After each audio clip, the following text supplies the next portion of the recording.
Well, it had been a while since any school groups had visited, and we went for a walk. And along the creek, we found these tracks. Well, we first looked for the number of toes, 4 toes, no claw marks. So look what we found. Look what's down on the ground. Look at my hand next to this. This is mountain lion scat.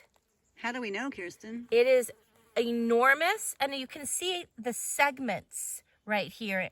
This right here, you can see it really well. Cats, their scat is in segments. Kind of like a Tootsie Roll if you took it apart. And with a twist. What's poking out? I see fur. And that is really typical. It's just carnivore. full of fur. And if we picked it apart, lots of little pieces of bones. Wow. That was a well-fed mountain lion, which makes us happy.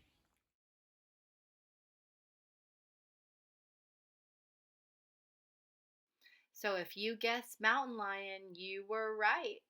And these pictures were caught on our secret remote wildlife cameras. We get to glimpse into the secret lives of our most beautiful wild animals.